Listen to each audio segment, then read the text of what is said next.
இயேசுவின் மந்தை ஊழியங்கள் வழங்கும் இன்றைய வேத ஆராய்ச்சி வழங்குபவர் சகோதரர் ஜான் பெஸ்லி.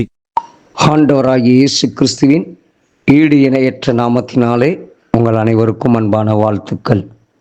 இந்த நாளுக்கான வேதவசனம் லூக்கா எழுதின சுவிசேஷம் 21 அதிகாரம் 33 வசனம். வானமும் பூமியும் ஒளிந்து போம், என் வார்த்தைகளோ ஒளிந்து போவதில்லை. அருமையான கர்த்தருடைய பிள்ளைகளே, தேவன் இந்த உலகத்தை சிருஷ்டித்த போது வார்த்தையினால் சிருஷ்டித்தார். இந்த நாம் காண்கிற உலகத்தின் மலையாக இருக்கலாம், இயற்கை செடி கொடிகள், இயற்கை வளங்களாக இருக்கலாம், ஒவ்வொரு மிருகங்களாக இருக்கலாம், பறவைகளாக இருக்கலாம், கடல், சூரியன், சந்திரன், வானம், பூமி அனைத்தும் தம்முடைய வார்த்தையினால் உண்டாக்கினார். இவைகளின் அஸ்திபாரம் தேவனுடைய வார்த்தையே.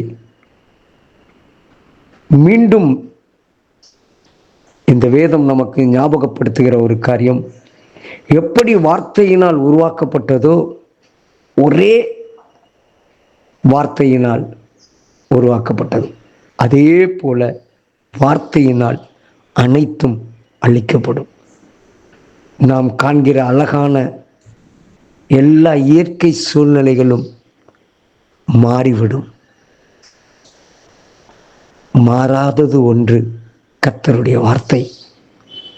வார்த்தைக்கு அத்தனை அதிகாரங்கள், வார்த்தைக்கு அத்தனை வல்லமைகள், வார்த்தைக்கு அத்தனை பலன். அருமையான கர்த்தருடைய பிள்ளைகளே, ஆண்டவர் சொல்கிறார், எல்லாம் ஒளிந்து போகும், நீ காண்கிறவைகள் எல்லாம் ஒளிந்து போகும், ஆனால் இதோ சீக்கிரமாய் வருவேன், அவனவனுக்கு நான் அளிக்கிற பலன் என்னோடு கூட வரும் என்று சொன்ன தேவனுடைய வார்த்தை ஒளிந்து போவதில்லை. வருகிறார், அவர் நியாயம் தீர்க்க வருகிறார். பரிசுத்தம் உள்ளவர்கள் இன்னும் பரிசுத்தமாகுங்கள் என்று சொல்கிறார். நீதிமான்கள் இன்னும் நீதிமான்களாக மாறுங்கள், துன்மார்க்கர்கள் இன்னும் தங்களுடைய துன்மார்க்கத்திலே விழுந்து போகட்டும்.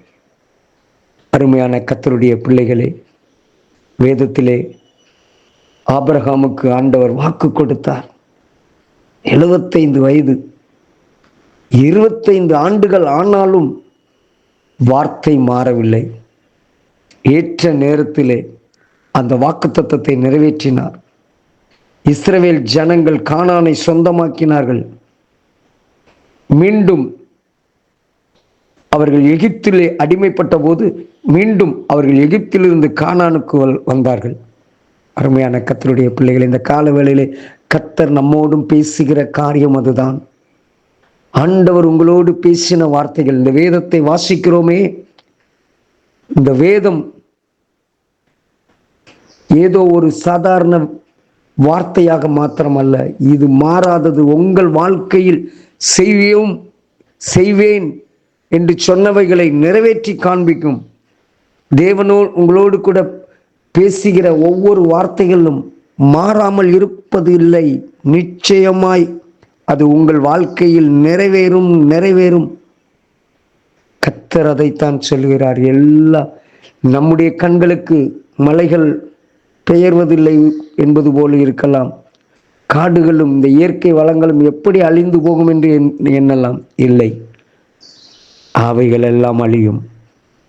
ஆனால் தேவன் கொடுத்த வாக்குத்தத்தங்கள், இந்த வேத புத்தகத்தில் சூரியனும் சந்திரனும் ஒரு நாள் நட்சத்திரங்களும் உதிரும் என்று சொன்ன வார்த்தைகள் நிச்சயமாய் நிறைவேறும். இந்த உலகத்தில் நியாயம் தீர்க்க வருவேன் என்று சொன்னவர் வருவார். ஆகவே நாம் அநியாயம் செய்கிறவர்களாய் அல்ல, அசுத்தமாய் இருக்கிறவர்களாய் அல்ல, நீதி உள்ளவர்களாய், பரிசுத்தம் உள்ளவர்களாய். அவர் சொல்கிறார், நான் அல்பாவும் ஒமேகாவும் ஆதியும் அந்தமும் முந்தினவரும் பிந்தினவருமாய் இருக்கிறேன். ஆம், வேதத்திலே சொல்லப்பட்டிருக்கிறது, நாய்கள், சூனியக்காரர், விபச்சாரக்காரர், கொலைபாதகர், விக்கிரக ஆராதனைக்காரர், பொய்யை விரும்பி அதின்படி செய்கிற யாவரும் புறம்பே இருப்பார்கள், நரகாக்கினைக்கு உள்ளாக்கப்படுவார்கள். அவனுடைய கிரியைகளின்படி பலன் உண்டு. நாம் ஆண்டவருடைய கரத்தில் நம்மை தாழ்த்தி அர்ப்பணிப்போம். அன்பின் தகப்பனே, எல்லாம் ஒளிந்து போகலாம். நாங்கள் வாசிக்கிற இந்த வேதத்தில் நீர் எங்களுக்கு கற்றுக் கொடுக்கிற வார்த்தை, எங்களோடு என்னோடு ஒவ்வொருவரோடு பேசுகிற வார்த்தை மாறுவதில்லை. கர்த்தர் உங்களை ஆசீர்வதிப்பாராக. God bless you. ஆமென்.